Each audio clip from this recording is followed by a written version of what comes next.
Typhoon என்று சொல்லப்படுகின்ற ஒரு சூறாவளி இலங்கையை போட்டு படாத பாடுபடுத்தி கொண்டிருக்கிறது. மலையக பகுதி பல்வேறுபட்ட பாதிப்புகளை சந்தித்திருக்கிறது என்றும் அந்த இடத்திலிருந்து மக்கள் காப்பாற்றப்பட்டிருக்கிறார்கள் என்பது போன்றும் பல்வேறுபட்ட பாதிப்புகள் ஏற்பட்டிருப்பதாகவும் தெரிவிக்கப்பட்டிருக்கிறது. உயிரிழப்புகள் தொடர்பான தகவல்கள் உத்தியோகபூர்வமாக இன்னும் கிடைக்கவில்லை என்று தெரிவிக்கப்பட்டிருக்கிறது. அதே வேளையில் நாளைய தினம் இந்த மழை பொழிவு குறைவடையும் என்றும் சொல்லப்பட்டிருக்கிறது. எனவே மக்கள் பாதுகாப்பாக இருக்குமாறும் வானிலை அவதானிப்புகளை அவதானித்து அதன்படி செயற்படுமாறும் தெரிவிக்கப்பட்டிருக்கிறது. சரி, இது இயற்கை தொடர்பான ஒரு செயற்பாடு இடம்பெற்றுக் கொண்டிருக்கிறது. இயற்கை அழிவுகள் ஏற்பட்டு கொண்டிருக்கின்றன. அப்படி இருக்கின்ற நிலைமையில் பல்வேறுபட்ட வழக்குகள் இன்றைய தினம் இடம்பெற்றிருக்கின்றன. இதிலே மிக மிக முக்கியமான ஒரு வழக்கு ஒன்றிலே நாமல் ராஜபக்சவின் பெயரும் அவரது சகோதரன் பெயரும் ரணில் விக்ரமசிங்காவின் பெயரும் இப்பொழுது உள்ளிழுக்கப்பட்டிருக்கிறது. அது ஏன் எவை என்பது தொடர்பாக பார்க்க போகிறோம். கோத்தபாய ராஜபக்ச தாக்கல் செய்த வழக்கு திகதி பிற்போடப்பட்டிருக்கிறது. அவை தொடர்பாகவும் ஆராயப்போகிறோம்.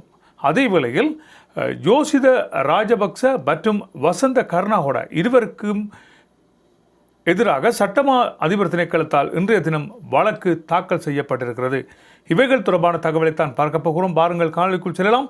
மேலும் பல செய்திகளும் இருக்கின்றன, எல்லாவற்றையும் பார்க்கலாம். வாருங்கள் காணொலிக்குள் செல்வோம். இன்று 3ஆம் தேதி ஆகஸ்ட் மாதம் 2026ஆம் ஆண்டு. சரி, இப்பொழுது முழுமையான விடயத்துக்குள் செல்வோம்.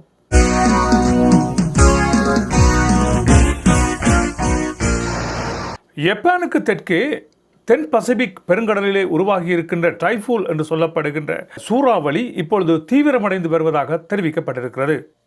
இதன் விளைவாக மலையக பகுதியிலே பொழிந்து வருகின்ற மழையால் பல்வேறுபட்ட பாதிப்புகள் ஏற்பட்டிருக்கின்ற அதே வேளையில் எதிர்வருகின்ற ஆகஸ்ட் 6ஆம் தேதிக்கு பிறகு மேற்கு மத்திய சப்ரகமுவா மாவட்டங்களிலே கனமழை பொழியக்கூடிய சாத்தியக்கூறு இருப்பதாக வளிமண்டல திணைக்களம் இன்றைய தினம் அறிவித்திருக்கிறது. எனவே மக்கள் பாதுகாப்பாக இருக்குமாறும் குறிப்பிட்ட பகுதிகளுக்கு செல்வதை தவிர்த்து கொள்ளுமாறும் மலையக பகுதிகளுக்கு பிரயாணங்கள் செல்வதை தவிர்த்து கொள்ளுமாறும் இப்பொழுது வளிமண்டல திணைக்களத்தால் கூறப்பட்டிருக்கிறது. சரி, இயற்கையின் அனர்த்தம் இவ்வாறு இடம்பெற்றுக் கொண்டிருக்கின்ற காலகட்டத்திலே 6ஆம் தேதி பாரியதொரு அழிவுக்கு இது வழிவகுக்கும் என்றும் தெரிவிக்கப்பட்டிருக்கிறது. எனவே குறிப்பிட்ட அந்த பகுதியிலிருந்து மக்கள் பாதுகாப்பான இடங்களுக்கு குடிபெற வேண்டும் என்றும் தெரிவிக்கப்பட்டிருக்கிறது. சரி, இப்படி இருக்கின்ற நிலைமையிலே இயற்கையின் அனர்த்தம் ஒரு பக்கம் இடம்பெற்றுக் கொண்டிருக்கின்ற வேளையிலே இலங்கையில் இடம்பெற்றிருக்கின்ற பல்வேறுபட்ட பிரச்சனைகள் தொடர்பான வழக்குகள் நீதிமன்றத்துக்கு வந்து சென்று கொண்டிருக்கின்றன. அந்த வகையில் இந்த ஹரக்கட்டா என்று சொல்லப்படுகின்ற பாதாள உலக குழு தலைவர் என்று சொல்லப்படுகின்ற இந்த நபர் மீதான வழக்கும் இப்பொழுது உங்கள் பலருக்கு தெரியும், முன்னரே நான் தெரிவித்திருக்கிறேன், பிடிஏ என்று சொல்லப்படுகின்ற பயங்கரவாத தடை சட்டத்திலிருந்து அவர் சாதாரண வழக்குகளுக்கு மாற்றப்பட்டிருக்கிறார் என்றும், ஆனால் இதற்கு எதிர்ப்பு தெரிவித்து சட்டமா அதிபர் திணைக்களம் வழக்கு ஒன்றினை தாக்கல் செய்ய இருப்பதாகவும் தெரிவிக்கப்பட்டிருக்கிறது. சட்டமா அதிபர் திணைக்களம் சார்பிலே ஒரு மேல்முறையீடு ஒன்று செய்யப்பட்டிருக்கிறது. ஏனென்று சொன்னால் இவர் பயங்கரவாத தடை சட்டத்தில் வைத்து விசாரிக்கப்பட வேண்டிய ஒருவராக இருக்கிறார் என்று தெரிவிக்கப்பட்டிருக்கின்ற இந்த வேளையில் இவரது மனைவியிடம் பல்வேறுபட்ட கோரிக்கைகள் முன்வைக்கப்பட்டிருந்தன என்பதை நாங்கள் எல்லோரும் அறிவோம். முன்னாள் அரசியல்வாதிகள் பலர் இவற்றோடு சம்பந்தப்பட்டிருக்கிறார்கள் என்று தெரிவிக்கப்பட்டு ஒரு ஆடியோ ஒன்று சமூக வலைத்தளம் எங்கும் உலாவித்திருந்ததை நீங்கள் பார்த்திருப்பீர்கள். இந்த ஹரக்கட்டாவின் மனைவியோடு பேசினார்கள் என்று சொல்லப்படுகின்ற அந்த ஒலிப்பதிவு தான் வெளியே வந்திருந்தது. ஆனால் இந்த ஒலிப்பதிவில் இன்னும் ஒரு விடயம் சேர்க்கப்பட்டிருப்பதாக தெரிவிக்கப்பட்டிருக்கிறது. என்னவென்று சொன்னால், நாமல் ராஜபக்ச, ரணில் விக்ரமசிங்கா, நாமல் ராஜபக்சவின் சகோதரர் போன்றவர்கள் இந்த டீலிங்கிலே அகப்பட்டிருக்கிறார்கள் என்றும், முன்னாள் போலீஸ் மா அதிபர், புலனாய்வுத்துறை அதிகாரிகள், சிறைச்சாலை அதிகாரிகள் பலருக்கும் இந்த பணம் பங்கிட்டு அளிக்கப்பட்டிருக்கிறது என்பது தொடர்பாக சட்டமா அதிபர் திணைக்களம் இன்றைய தினம் நீதிமன்றத்திலே ஒரு கருத்தை தெரிவிக்கிறது. இதிலிருந்து பார்க்கின்ற வேளையில் இந்த சம்பவங்கள் தொடர்பான வழக்கு விசாரணைக்கு எடுத்துக்கொள்ளப்பட்டு இப்பொழுது திகதி குறிக்கப்பட்டிருக்கிறது.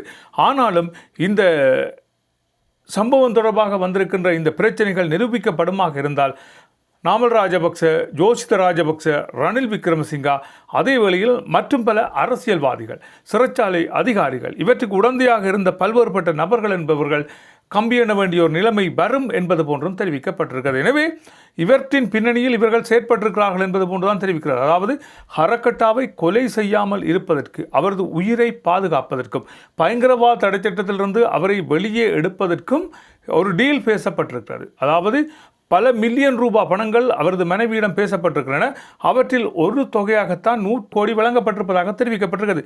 இந்த 120 கோடியில் முன்னாள் போலீஸ் மா அதிபருக்கு ஒரு பங்கும், சிறைச்சாலைகள் ஆணையாளருக்கு ஒரு பங்கும், அதே வேளையில் புலனாய்வுத்துறை அதிகாரிகளுக்கு ஒரு சில பங்கும், நாமல் ராஜபக்ச மற்றும் அரசியல்வாதிகளுக்கு ஒவ்வொரு பங்கும் என்று இந்த பணம் பிரித்து அளிக்கப்பட்டதாக தெரிவிக்கப்பட்டிருக்கிறது. இவர்கள் குறிப்பிட்டது போன்று ஹரகட்டாவை வெளியே இவர்கள் எடுத்துவிடவில்லை. எனவேதான் இவர்கள் குறிப்பிட்ட வாக்குறுதியின்படி நடந்து கொள்ளவில்லை என தெரிவித்து ஹரகட்டாவின் நண்பர் ஒருவரால் இந்த குரல் பதிவு சமூக வலைத்தளமெங்கும் பரப்பப்பட்டிருப்பதாக தெரிவிக்கப்பட்டிருக்கிறது. கொடுத்த வாக்கை காப்பாற்ற தவறினார்கள், ஆனால் பணத்தை மட்டும் பெற்றிருக்கிறார்கள் என்பது போன்றுதான் இப்பொழுது தெரிவிக்கப்பட்டிருக்கிறது. எனவே விசாரணைகள் நடைபெறும், இதில் இருந்து யாரும் தப்ப முடியாது என்று தெரிவிக்கப்பட்டிருக்கிறது. சரி, இவை இப்படி இருக்கின்ற வேளையில் கோத்தபாய ராஜபக்சவின் வழக்கும் இன்றைய தினம் நீதிமன்றத்துக்கு எடுத்துக்கொள்ளப்பட்டது. அவர் தன்னை பயங்கரவாத தடைச்சட்டத்திலே கைது செய்ய வேண்டாம் என தெரிவித்து தாக்கல் செய்திருந்த ரிட் மனு தான் இன்றைய தினம் விசாரணைக்கு எடுத்துக்கொள்ளப்பட்டது. அந்த ரிட் மனு விசாரணைக்கு எடுத்துக்கொள்ளப்பட்ட வேளையில் அந்த வழக்கு எதிர்வருகின்ற செப்டம்பர் மாதம் 22ஆம் தேதி மீண்டும் விசாரணைக்கு எடுத்துக்கொள்ளப்படும் என்றும் பெரும்பாலும் அன்றைய தினம் தீர்ப்பு வழங்கப்படும் என்பதாக தெரிவிக்கப்பட்டிருக்கிறது.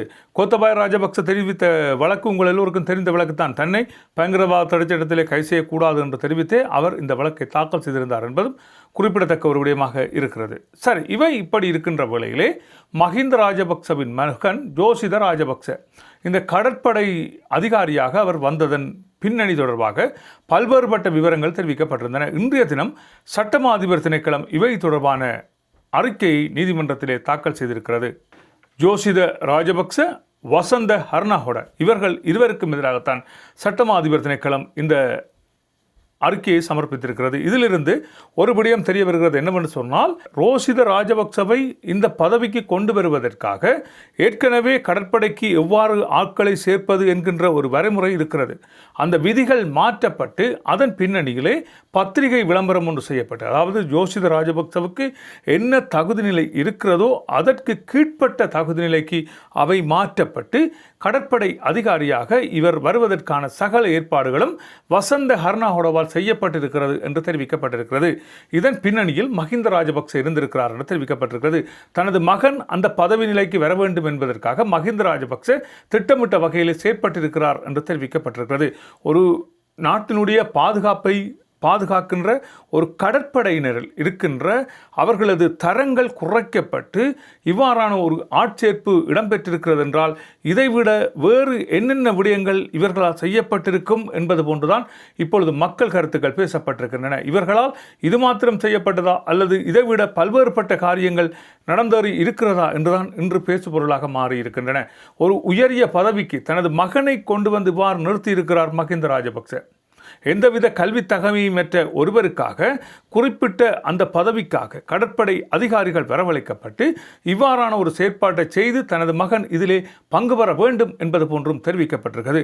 அது தவிர இந்த கடற்படை தொடர்பாக இடம்பெறுகின்ற வெளிநாடுகளில் இடம்பெறுகின்ற பல்வேறுபட்ட பயிற்சிகளுக்கு இலங்கை அரசாங்கத்தினுடைய பணத்திலே ஜோசித ராஜபக்ச சென்று அங்கே பங்கு பெற்றி இருக்கிறார் என்று தெரிவிக்கப்பட்டிருக்கிறது. எந்த நிலையான எந்த விதமான தகுதியுமற்ற ஒருவர் இவ்வாறு வெளிநாடுகளுக்கு சென்று அரச பணத்திலே இந்த கல்வியை மேற்கொண்டார் என்பதும், அங்கே இடம்பெற்ற செமினார்களில் எவ்வாறு இவர் பங்கு பெற்றினார் என்பதும், இதற்கு யார் அனுமதி வழங்கியது என்பது தொடர்பாகவும் தான் இப்பொழுது பிரச்சனை எழுந்திருக்கிறது. சட்டமா அதிபர் திணைக்களம் சகல விசாரணைகளை மேற்கொண்டு இன்றைய தினம் அறிக்கையை சமர்ப்பித்திருக்கிறது. வசந்த ஹர்னாஹொட தொடர்பாக பல்வேறுபட்ட பிரச்சனைகள் பேசப்பட்டுக் கொண்டிருக்கின்றன.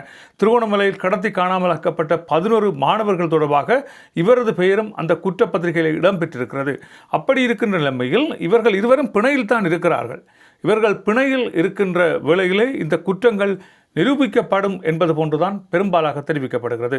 எனவே வசந்த ஹர்னாஹொடவுக்கு இருக்கின்ற பல்வேறுபட்ட பிரச்சனைகளில் இதுவும் ஒன்று சேரப்போகிறது போன்று கருத்துக்கள் முன்வைக்கப்படுகின்றன. சரி, பார்ப்போம் என்ன இடம்பெறப்போகிறது என்பதை. ஏனென்று சொன்னால், ஒரு நாட்டினுடைய சட்டத்திட்டங்களை மாற்றி இவர்களை உள்ளீர்ப்பு செய்தது எவ்வளவு பெரிய பிரச்சனை என்பதை இந்த தரப்புகள் புரிந்து கொள்ள வேண்டும். 8 குற்றச்சாட்டுகள் இவர்கள் மீது சட்டமா அதிபர் திணைக்களத்தால் சுமத்தப்பட்டிருக்கிறது. சட்டமா அதிபர் திணைக்களம் வைத்திருக்கின்ற வாத விவாதங்களின் அடிப்படையிலே தான் இந்த வழக்கு இனி கொண்டு செல்லப்படும் என்பதாக தெரிவிக்கப்படுகிறது. நமது சமூகம் எங்கே போய்கொண்டிருக்கிறது என்பதற்கு எடுத்துக்காட்டாக ஒரு விடயம் இப்பொழுது இடம்பெற்றிருக்கிறது. கனடாவில் இருக்கின்ற 47 வயது நிரம்பிய ஒரு பெண், இவர் வன்கூவரில் இருக்கிறார் என்று சொல்லப்படுகிறது. வன்கூவரில் இருக்கின்ற குறித்த பெண் விடுமுறையில் யாழ்ப்பாணம் சென்று வந்திருக்கிறார். யாழ்ப்பாணத்துக்கு சென்று வருகின்ற வேளையில் அவரை வாகனத்திலே ஏற்றி இறக்குகின்ற சாரதிக்கும் அவருக்கும் இடையிலே பழக்கம் ஏற்பட்டிருக்கிறது. இதன் காரணமாக குறித்த சாரதியின் மனைவியோடு சண்டை பிடித்த ஒரு ஆடியோ இப்பொழுது இணையதளமெங்கும் உலாவிக் கொண்டிருக்கிறது. குறித்த கனடாவில் வசிக்கின்ற பெண் என்ன செய்திருக்கிறார் என்றால், அந்த வாகன சாரதியினது மனைவிக்கு தொலைபேசி எடுத்து, உனது கணவனை எனக்கு விட்டுக் கொடுப்பாயாக இருந்தால் எவ்வளவு பணம் தர வேண்டும் என்பது போன்று பேசியிருக்கிறார்.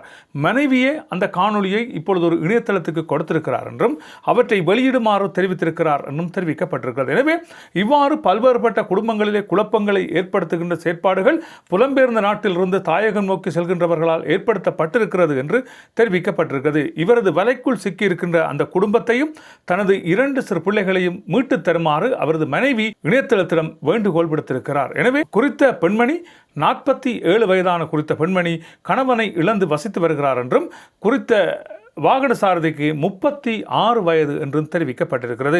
எனவே இவ்வாறான செயற்பாடு தமிழர்கள் எங்கள் மத்தியிலே முகம் சுளிக்க வைக்கின்ற ஒரு செயற்பாட்டை ஏற்படுத்தி இருக்கிறது என்றும் இது அதிர்ச்சிகரமான ஒரு செயற்பாடாக இல்லை என்பது போன்றும் தெரிவிக்கப்பட்டிருக்கிறது. ஏனென்று சொன்னால் இவ்வாறான சம்பவங்கள் யாழ்ப்பாணத்திலே மிக மிக மலிவடைந்து காணப்படுகிறது என்றும் தெரிவிக்கப்பட்டிருக்கிறது. எனவே இவை தொடர்பாக சற்று விழிப்பாக நாங்கள் அனைவரும் இருக்க வேண்டிய தேவை இருப்பதாக இப்பொழுது சுட்டிக்காட்டப்பட்டிருக்கிறது. நல்லது உறவுகளே, இவைதான் இன்றைய செய்தி குறிப்பாக இருக்கின்றன. மற்றும் ஒரு செய்தி குறிப்பில் உங்களை சந்திக்கலாம். அதுவரை அன்பு வணக்கம் கூறி விடைபெறுகிறேன். நன்றி, வணக்கம்.